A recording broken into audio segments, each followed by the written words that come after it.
Hello students, as we have earlier discussed about the non-stoichiometric defect.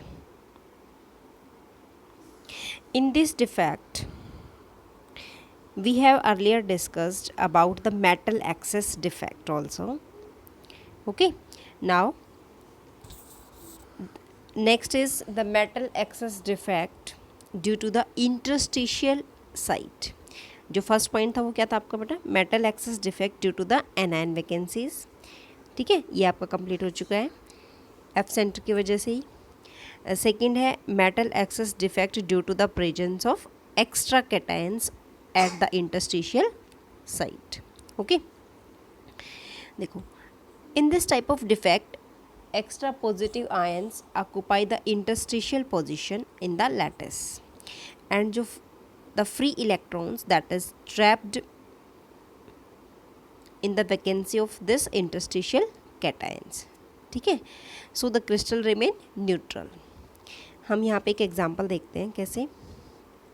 देखो, zinc oxide on heating, zinc oxide का colour कैसा है, white. Room temperature पे white colour का आपको दिखाई देता है.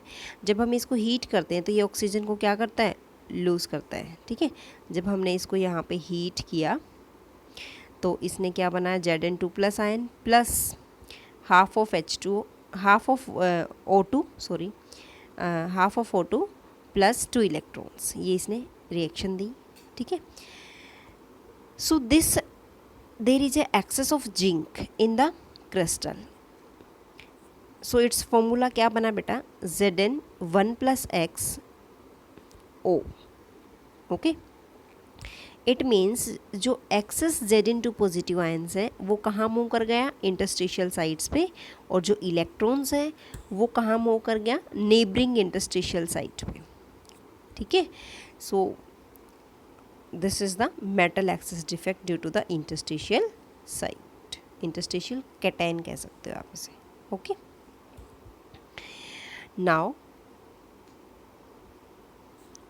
now in case of non-stoichiometric defect, the second type of defect, that is the metal deficiency defect.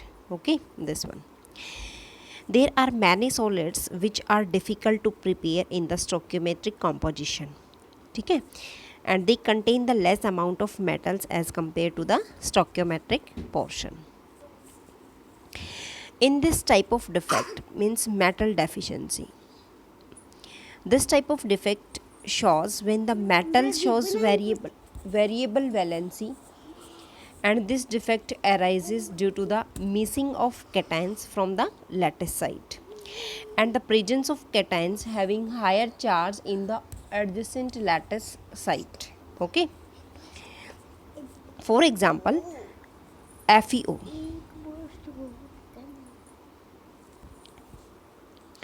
In this example, FeO, it is found in this composition. जो बेटा iron होता है वो आपका 0.95 की composition में होता है और यहाँ पे ऑक्सीजन होती है. ठीक है, और they may actually range from 0.93 O to 0.96 O.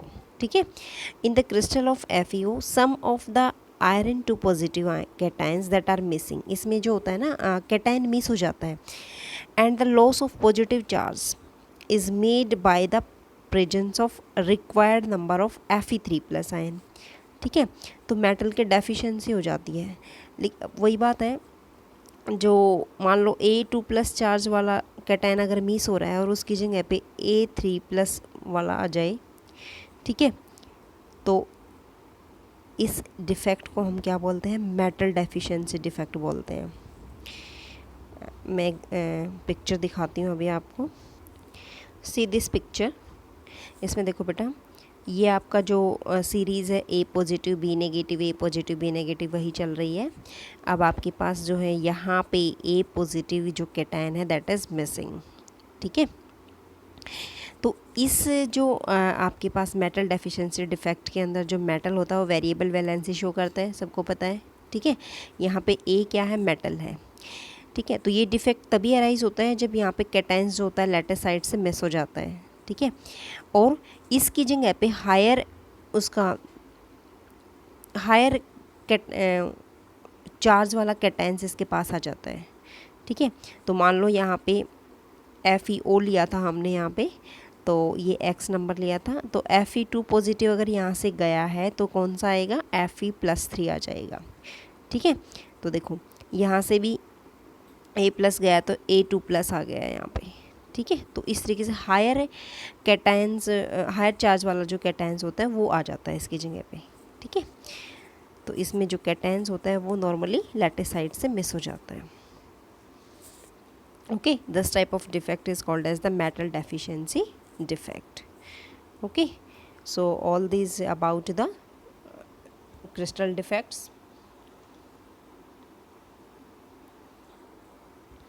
Students, now the next topic is density of unit cell. How will you calculate the density of a unit cell? देखो बेटा, suppose as of a unit cell that is A, हम जो as length मानते हैं उसको A बोलते हैं, density को हम यहाँ पे मानेंगे D, ओके, और capital M is the molar mass, ठीक है। तो first of all we will calculate the mass of unit cell. किसी भी यूनिट सेल का मास कैसे निकालेंगे, number of atoms in a unit cell multiply mass of each atom, ठीक है। अब नंबर ऑफ एटम हमने निकालना था सभी के लिए, उसको हम क्या मानेंगे, Z, and mass of each atom that is small m, ठीक है। अब बेटा किसी भी एटम का हम मास निकालते हैं तो क्या होता है, molar mass divide by Avogadro number, यही होता है।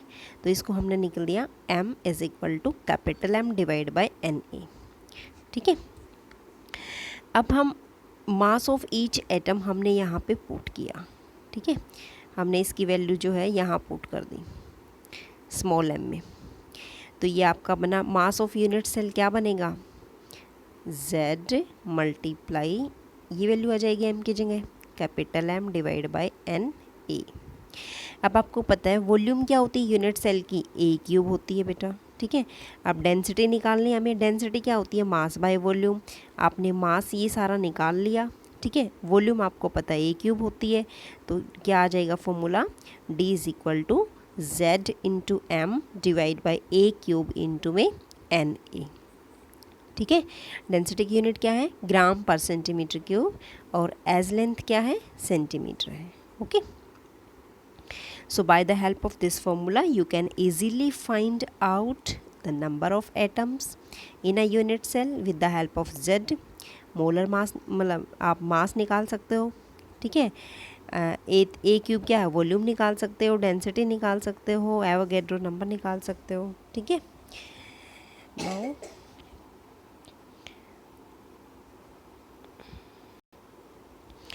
Now we will discuss about some numerical problems related to density and the packing fraction, okay।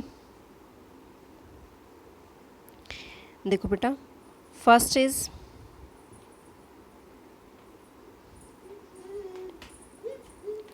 which of the following lattice has highest packing efficiency, simple cubic unit cell, body scented cubic, hexagonal clause packing, ठीक है।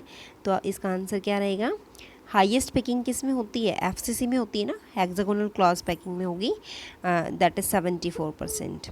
Simple में कितनी होती है, 52% होती है।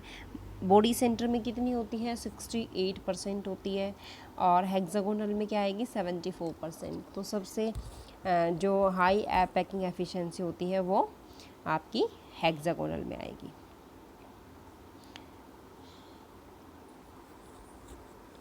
Now the next question is, an element with molecular mass 2.4 into 10 raised to power minus 2 kg per mole form a cubic unit cell with as length.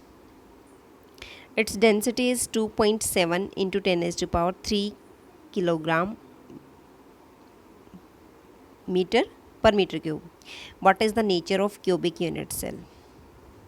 Okay बेटा, यहाँ पे जो एज लेंथ है वो आपकी 405 पिकोमीटर गिवन है numerical में, okay 405। देखो अब आपको नेचर बताना है क्यूबिक यूनिट सेल का कैसा नेचर रहेगा। तो पहले आप डेंसिटी निकालोगे। डेंसिटी क्या होती है, फॉर्मूला है जेड इंटू एम अपन में ए क्यूब इंटू में एवोगेड्रो नंबर। आपको नेचर बताना, नेचर मतलब आपको नंबर ऑफ़ पार्टिकल्स बताना पड़ेगा, ठीक है। जितने पार्टिकल्स नंबर ऑफ़ जो आपके ये हैं एटम्स आएंगे, ठीक है, उसी के हिसाब से आप बताओगे कि वो किस टाइप का नेचर शो करते हैं। Number of atom unit cell में बताते हो ना आप, जैसे FCC है, BCC है या सिंपल क्यूबिक यूनिट सेल है, तो उस टाइप का बताना है आपको, ठीक है। तो देखो आपको मोलर मास गिवन है, ठीक है, एज लेंथ गिवन है पिकोमीटर में, पिकोमीटर है तो 10⁻⁻12 मीटर कर लिया इसको चेंज फिर, ठीक है। अब पॉइंट लगाना है तो यहाँ से दो जो है 2 डेसिमल आप इधर लेके आए हो, ठीक है। डेंसिटी आपको पता ही है, ठीक है, एवोगेड्रो नंबर आपको पता है, ये चीज़ें गिवन है, ओके, सारी चीज़ें गिवन है। अब आप फॉर्मूला अप्लाई करो।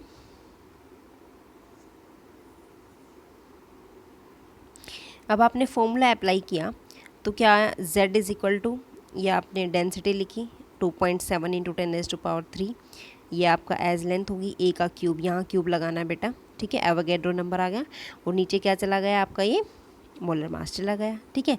तो ये 3.9 आई है, इट मीन्स अप्रॉक्सीमेटली 4 है, ठीक है। It means there are 4 atoms present per unit cell. अब 4 एटम्स है तो बेटा किस तरीके का बिहेव करेगा, इट बिहेव्स लाइक FCC, ठीक है, कैसा करेगा, FCC नेचर का होगा वो, face centre cubic close packing, okay. Now next question, अगला देखो बेटा, silver crystallises in FCC lattice of edge length given है आपके पास, डेंसिटी गिवन है, एटॉमिक मास निकालना है सिल्वर का, ठीक है। तो कैसे निकालोगे, यहाँ पे डेंसिटी क्या हो जाएगी आपकी, यहाँ पे हमें एटॉमिक मास निकालना है, तो मास किसके इक्वल हो जाएगा बेटा, D इंटू ए का क्यूब इंटू में Na divide by Z। Density given है, ए क्यूब गिवन है, एवोगेड्रो नंबर गिवन है, and Z value for the FCC that is 4, तो ये 4 गिवन है। After calculation 106.54 gram per mole, okay. Now next question is, copper crystallizes into FCC lattice with edge length given है, means a cube आपको given है।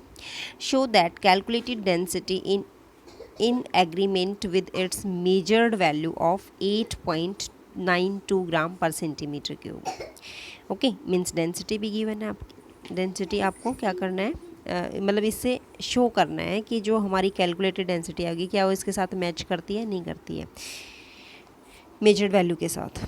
तो हम density का formula लगाएंगे, D is equal to Z into में M divide में A cube into में Na। Z वैल्यू 4 रहेगी, मोलर मास कॉपर का कितना होता है 63.5, पुट करो बेटा 4 इंटू 63.5 डिवाइड बाई ये एज लेंथ कितनी गिवन है 3.61 इंटू 10⁻⁻8, और बेटा एवोगेड्रो नंबर की वैल्यू क्या है 6.022 into 10⁻23। After calculating this is the answer, ये आपकी कैलकुलेटेड डेंसिटी है 8.97, तो ये आपकी लगभग सेम है, तो this is the agreement with the measured value, okay. ये 8.92 गिवन है, ठीक है, मेजर्ड वैल्यू के लगभग इस इक्वल है, तो इसलिए क्या ये इस आपको ने शो करके इसको दिखा दिया है, okay. Now next question is, an element with density 11.2 gram per centimeter cube form FCC lattice with as length 4 into 10⁻⁻8 centimeter.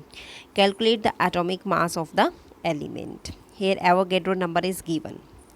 अब बेटा फॉर्मूला वही है, Z वैल्यू आपको गिवन है ना, Z की FCC के लिए 4 होती है, ठीक है।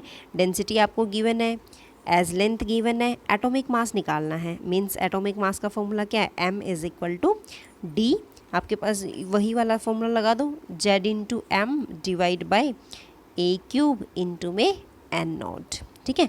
यहाँ पे आपको ये निकालना है, तो ये चीज़ें उधर चली जाएगी, ये डिवाइड में आ जाएगा, ठीक है। ये बन गया आपका फॉर्मूला, पुट करो बेटा, डेंसिटी गिवन है आपके पास ए क्यूब, इसका ध्यान रखना, एज लेंथ आपको गिवन है, इसका क्यूब करना है, ठीक है, मल्टीप्लाई 6.022 इंटू 10⁻23 पर मोल divide by Z value is 4, okay. After that this is your answer. आपको डेंसिटी की यूनिट भी लिखनी है, दैट इज़ 107.9 ग्राम पर मोल, ठीक है। ये आपका जो है आंसर आया है। ठीक है, तो यूनिट क्या है, gram per mole. Okay, now next is lithium metal crystal has body centered cubic structure. Its density is 0.53 gram per centimeter cube. Its molar mass is 6.94 gram per mole. Calculate the volume of a unit cell of lithium atom. So Avogadro number is given. तो बेटा इस case में जो ए cube है, हमें यहाँ पे volume निकालनी है। तो वॉल्यूम हमारी ए क्यूब होती है, इसी को एज लेंथ बोलते हैं। ठीक है, तो ए क्यूब कैसे निकालेंगे, जेड इंटू में M divide by D into में एन ए। ठीक है, वहीं से निकालेंगे, सेम फॉर्मूला अप्लाई करेंगे। अब हमारे पास जेड की वैल्यू क्या है, 2, क्योंकि हमारे पास बॉडी सेंटर्ड है। ठीक है, देखो सिंपल क्यूबिक में जेड की वैल्यू हम 1 लेते हैं। ठीक है, बीसीसी में हम जेड की वैल्यू 2 लेते हैं, एफसीसी में हम जेड की वैल्यू क्या लेंगे, 4 लेते हैं। हमारे पास ये हम ऑलरेडी निकाल चुके हैं कि कितने एटम्स प्रेजेंट होते हैं यूनिट सेल में। ओके, मोलर मास आपको गिवन है 6.94 डिवाइड बाय डेंसिटी आपको गिवन है 0.53 और एवोगेड्रो नंबर आपको गिवन है 6.022 इंटू 10⁻23। ओके, जो भी गिवन है उसी के अकॉर्डिंग हमने आपने जो है आंसर निकाला है, और ये आपका जो आंसर गिवन है सेंटीमीटर क्यूब में। ओके,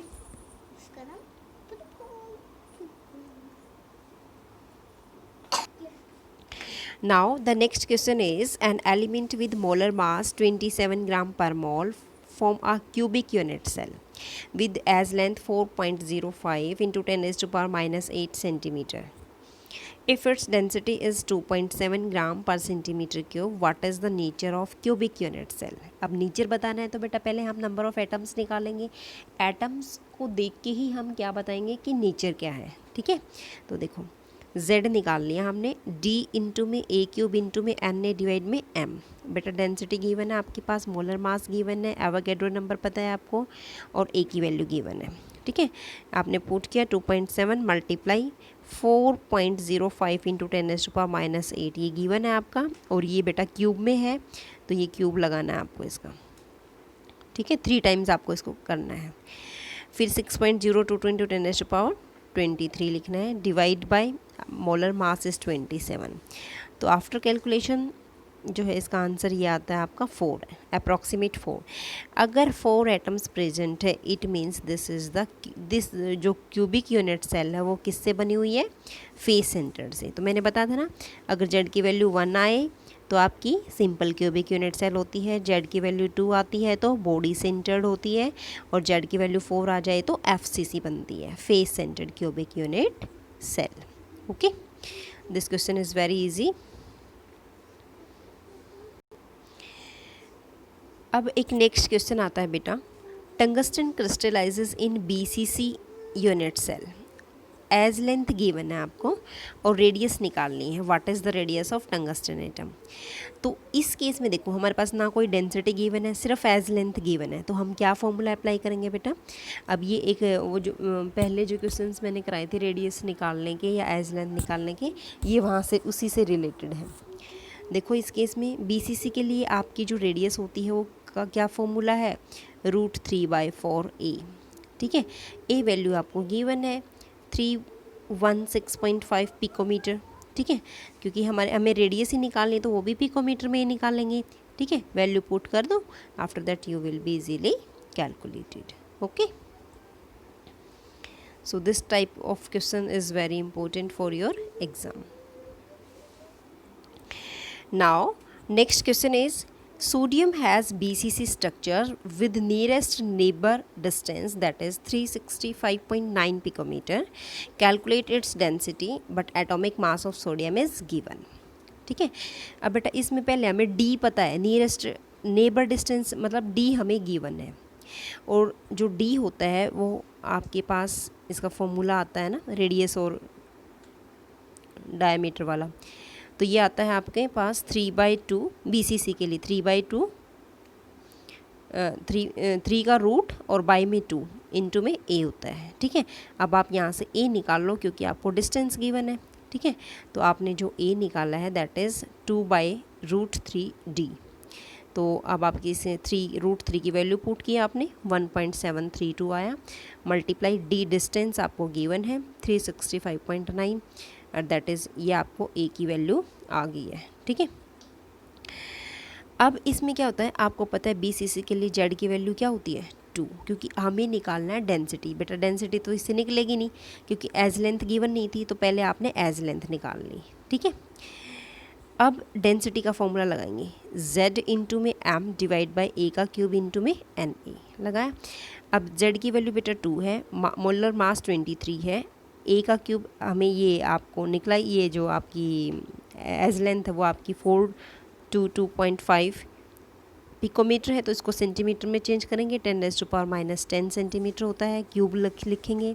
ठीक है, एवोगैड्रोस नंबर की वैल्यू पुट करेंगे, तो दिस इज़ द डेंसिटी, ये आपकी डेंसिटी आ जाएगी। Okay, now next is chromium crystallizes in BCC structure if the atomic diameter is 245 picometer. Find its density. Atomic mass of chromium is given, that is 52 AMU, and Na Avogadro number is also given. अब diameter 245 picometre है, तो इसका radius निकालेंगे बेटा। Radius क्या होती है, diameter by 2, तो 245/2 पिकोमीटर दैट इज़ 122.5 पिकोमीटर। अब BCC के लिए है, तो BCC के लिए फॉर्मूला क्या बताया था रेडियस का, r is equal to √3/4a। ठीक है, डायमीटर का अलग फॉर्मूला था, रेडियस का अलग है। ठीक है, तो ये आपके पास यहाँ से आपने a निकाल लिया, 4r/√3 आ गया। तो बेटा ये पुट किया, 4 इंटू में r की वैल्यू आपको पता है 122.5 होती है, root divide by √3 that is 490/√3 की वैल्यू 1.732 होती है। तो ये आपकी क्या आ जाएगी, यहाँ पे एज लेंथ आ जाएगी। ठीक है, इसके बाद आप क्या करोगे, अब आपको क्या निकालने, density. Density is equal to z into M divide by a का क्यूब इंटू में एवोगैड्रो नंबर। देखो बेटा z वैल्यू आप क्या पुट करोगे 4 मल्टीप्लाई मास आपको जो है इसका गिवन है 52, क्रोमियम का गिवन है 52 डिवाइड बाई ए का क्यूब कितना है, ये आपका गिवन है ये वाला 282.9 ले लो, यहाँ तक ले लो इसका, इसको आप 10⁻⁻10 से मल्टीप्लाई भी करोगे। ठीक है, और इसका क्यूब लोगे आप। ठीक है, मल्टीप्लाई, इसके बाद एवोगैड्रो नंबर कितना होता है 6.022 इंटू 10⁻23, ये आ जाएगा आपके पास। ठीक है, तो आफ्टर कैलकुलेटिंग योर आपका जो आंसर है डेंसिटी का आंसर जो है आपका ये यहाँ से निकल आएगा। Okay, now you can do all this type of numerical very easily. ठीक है, these are very simple numericals, please do practice. ठीक है, important topic for your exam. Okay, one numerical coming from this chapter. Okay students, thank you.